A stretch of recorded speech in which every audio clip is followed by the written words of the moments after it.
Hi friends, வீட்டில் மாவு இல்லை எப்படிடா தோசை சுடுறதுன்னு நினச்சி கஷ்டம்லாம் படாதீங்க. சிம்பிளாக ஈஸியாக தோசை சுடுற மாதிரி ஒரு ஐடியா சொல்கிறேன், ஹெல்த்தியானது கூட. இது பாசிப்பயிறு நைட்டே ஊற வச்சுருங்க. ஊற வச்சுட்டு ஒரு 100 பாசிப்பயிறு, 100 உளுந்து,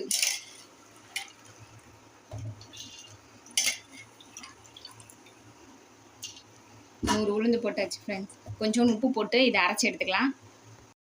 ரெண்டுத்தையும் அரைச்சி இந்த மாதிரி ஒன்றா எடுத்துக்கணும் ஃப்ரெண்ட்ஸ்.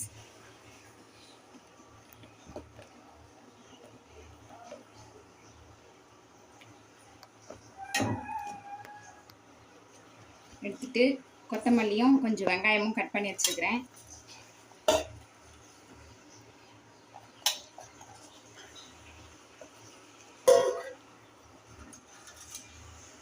போட்டுக்கணும். அப்புறமா கேரட் துருவி வச்சுருக்கிறேன், வாசனைக்கு ஹெல்த்திக்கு. அந்த பருப்பு வாசனைக்கு சில பேர் பிடிக்காது, அதனால் இந்த கேரட் துருவின கேரட்டு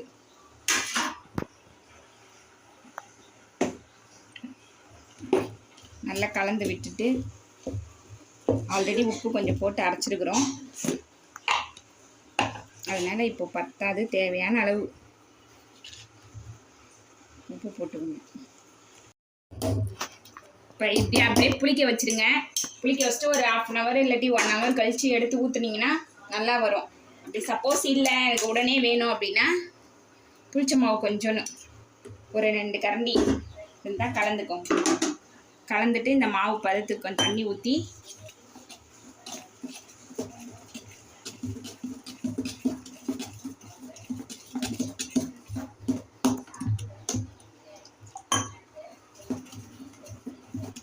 கன்சிஸ்டன்சி வர வரையும்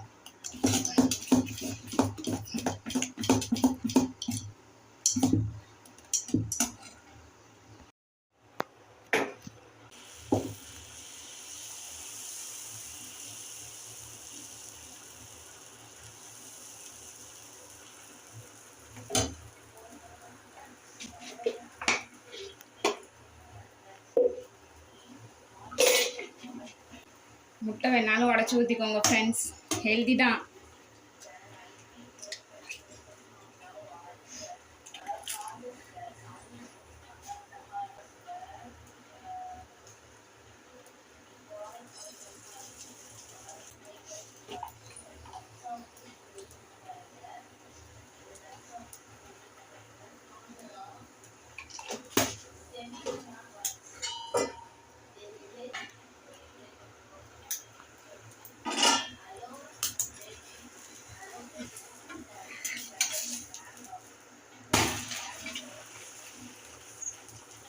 சோடா மாவே போடல ஃப்ரெண்ட்ஸ், வெறும் உப்பு மட்டும்தான் போட்டிருக்கேன்.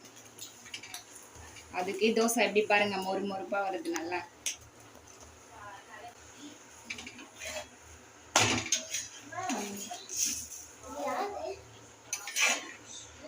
ரெடி ஆயிடுச்சு. ஓகே ஃப்ரெண்ட்ஸ், பிடிச்சிருந்தா ஷேர் பண்ணுங்கள், லைக் பண்ணுங்கள், சப்ஸ்கிரைப் பண்ணுங்கள் நம்ம சேனலை. Bye friends.